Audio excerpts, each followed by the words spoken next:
them like this.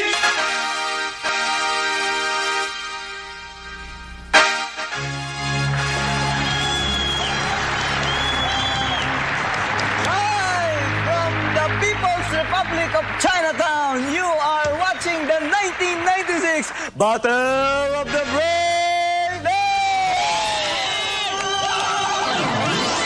And ladies and gentlemen, this is a very special New Year's edition for all our Chinese friends because today is Chinese New Year. We are celebrating Chinese New Year. If I'm not wrong, if I'm right. Okay, I am right. So, Kyung Hei Pat Choi to all my Chinese friends everywhere. Incidentally, ladies and gentlemen, since this is our Chinese episode, we have two competing Chinese schools for today. They are King Goto High School. Yes! And King Chao High School.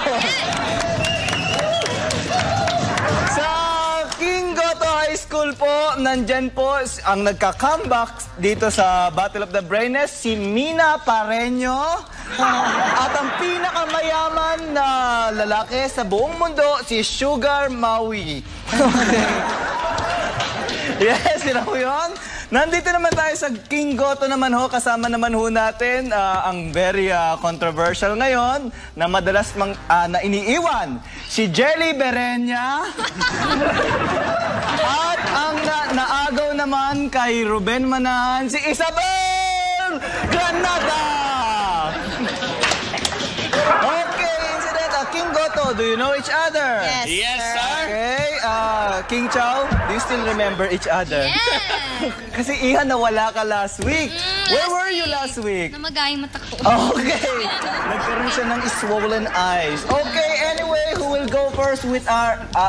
do you miss each other? Did you miss her? Everybody knows that. Okay. King Goto. King Goto, do you have a chair? Yes, sir. King Chao, do you have a chair? Yes! Iha. Super! Sorry, Iha. May cheer ka Okay, can I hear your chair? Okay. Oh, diba? May Music. music pa siya. One, two, three. King Chao High School. 21 pesos ang tuition.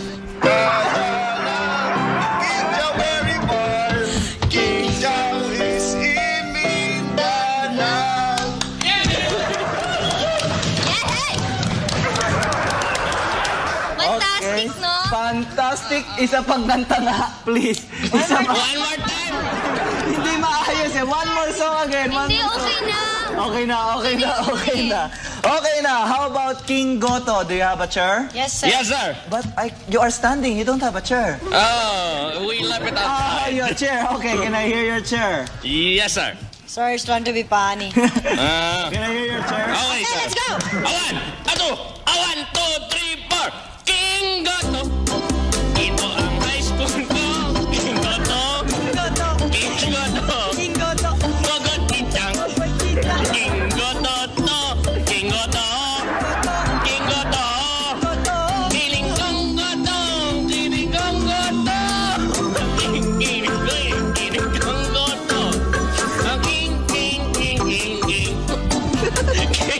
King Goto. High school.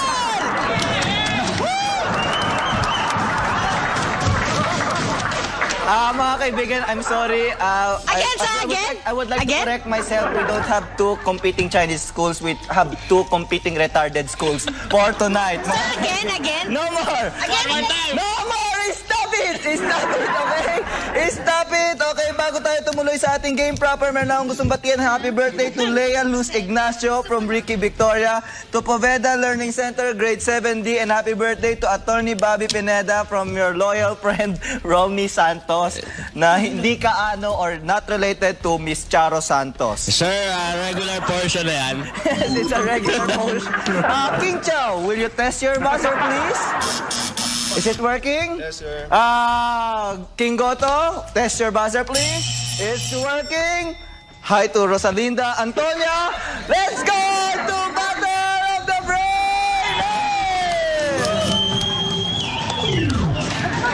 Listen carefully. Our first question is worth 15 points. In Chinese cuisine, elasticity and New Year giveaways combined. Dalawa lang ang sineselebrate natin tuwing buwan ng Pebrero.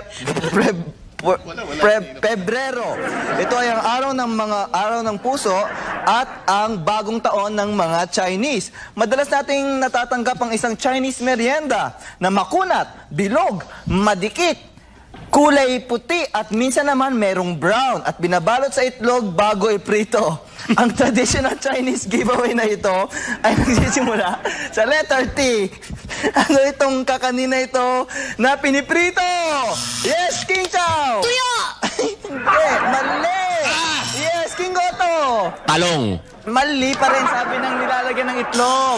Yes, King Chow! Tortang talong. Hindi ito ulam pang merienda, itong tina ito. Ay! Yes, King Goto! Turon. Ang kulit mo, Chinese nga ito eh. Yes, King Chow! Ito Chinese turon. Meron bang ganon? Makunat ito! Yes, King Goto! Tira-tira. Hindi! Dumidikit ito sa ngipin pag nakain. Yes, King Chow! Ikaw. Oo. Baka tinga. Mali pa rin eh. Bilog ang korte nitong tina ito. Bilog! Bilog! Yes, King Goto! Tires. Hindi nga eh. Bilog nga siya ito. Bilog ito, pero hindi gumaganon. Flat siya, flat. Eh, di flat tires. Ay, nako, walang nakakuha. I'm sorry, walang nakakuha. The correct answer, I gave you the clue kanina.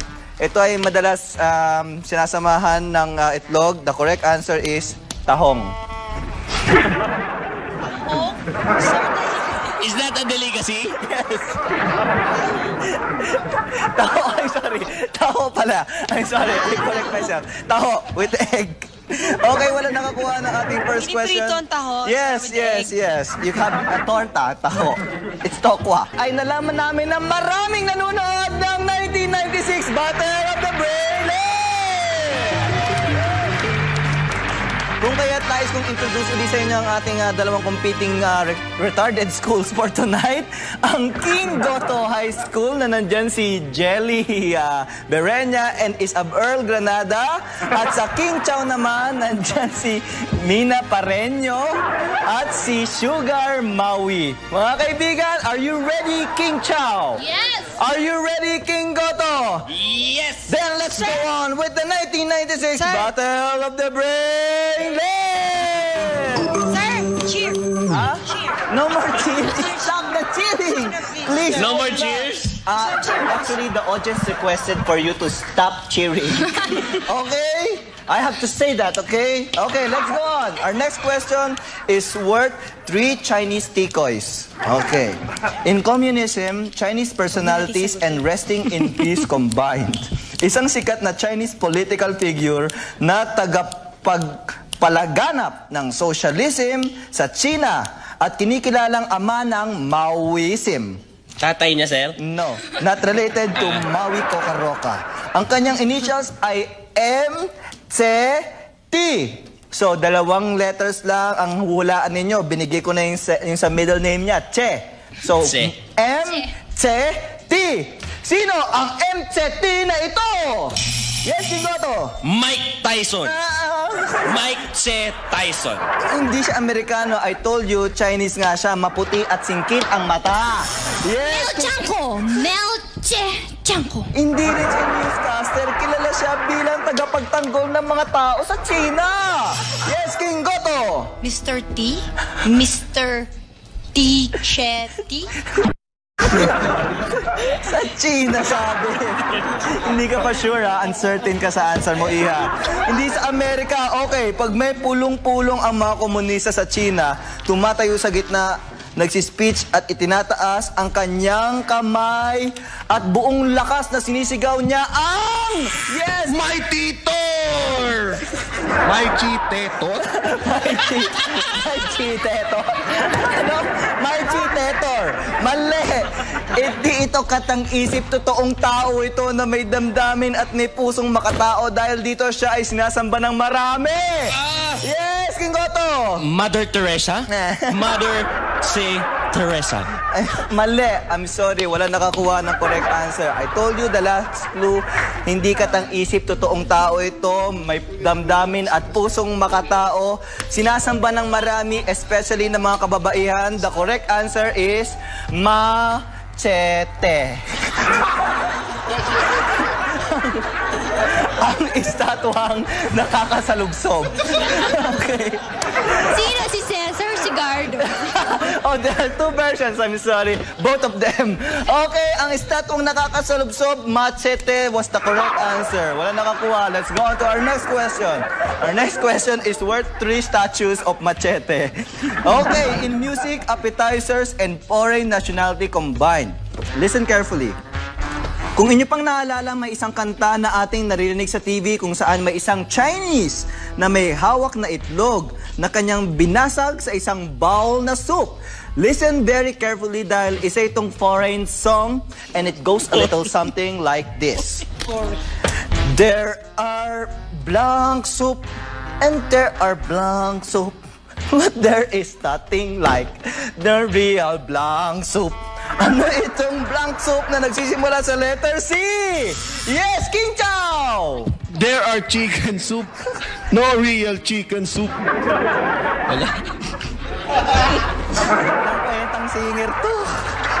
Mali! Mali! I'm sorry, mali. Pag pumunta ka nga sa restaurant sa Ongpin at Binondo, siguradong meron nitong C na ito. Yes, King Goto! There are chopstick soup. No real chopstick soup. Mali.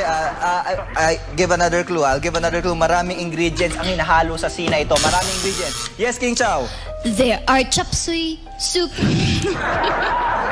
Why are you laughing? Continue the song. You're crying. You're crying. No, sige, continue the song. Okay, mali. Okay, hindi naman puro gulay. Actually, masabaw ito at malapot. Siya. Yes, King Goto. There are condensada soup. Patay. Real condensada soup. Mali, hindi rin ito gatas. Okay? Ang sina tinutukoy kong soup na ito ay isang nationality. Nationality. Ano tong sina ito? Yes, King Chow. There are Canadian soup. Real Canadian soup. Hindi sa Canada. Bandang Asia lang ang nationality na ito. Yes, King Goto. There are Kapampangan soup. Patay. No real Kapampangan soup. Walang nakakuha ng correct answer. I'm sorry, but the correct answer is there are cow's ball soup and there are cow's ball soup. In English, cow's ball soup is soup number 5. Okay. Soup number 5. No original soup number 5 except soup number 5. Okay, let's go on. Wala nakakuha ng ating correct answer. Let's go on to our next question. Our next question is worth 50 points. In martial arts styles, alcoholism, and Chinese superstars combined. Martial arts styles dahil kilala siya sa iba't ibang kung fu techniques. Alcoholism dahil nakilala siya sa pelikulang Drunken Master. At Chinese superstars dahil sikat din siya gaya ni Bruce Lee. Ang initials niya ay JC. Sino itong sikat na JC na ito? Yes, King Goto. JC Fruit. Mali, tao to, tao. Yes, King Chow. JC Bonin? Sikat siya noon, pero hindi na siya ngayon. Mas sikat pa sa kanya yan. Mas sikat pa sa kanya. Yes, King Goto. Jenny C. Kia. Mali eh. Mali, S yun eh. JS yun. Ang sinasabi ko, JC. Yes! Jenny Concepcion? Lalaki nga sabi. At ganito yung kung fu style niya, oh. Ganyan. Ganyan. Yung... Yes! King Goto. Ganun. Ganyan. Giovanni Calvo. Hindi nga. Sinabi ko lalaki nga siya.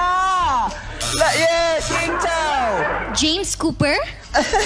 Mali pa rin eh. Okay hindi siya magaling sa hairstyles. Magaling siya sa kung fu styles. At ang sabi ko, lalaki. Totoong lalaki. Totoong lalaki! George Canseco. I'm sorry, walang nakakuha ng correct answer. The correct answer at kilalang kilala sa mga kung fu styles niya dahil talaga namang kung fuista siya, walang iba kundi ang JC na pinag-uusapan natin, si JC Romualdez. It was written here. Okay mga kaibigan, let's have a recap. King Goto with 0 points and King Chow with 0 points. It's a tie! At nako mga kaibigan, talagang painit na ng painit dito sa studio at pinagpapawisan na kami. Pero bago may magpaalam, Hindi na naman kayo, sir. wala nang cheer. Okay, thank you very much, King Goto. And thank you very much, King Chow. Better luck next time. Hanggang sa susunod, dito na sa Tropang Tungko kung saan mapapanood niyo ang Battle of the Brain!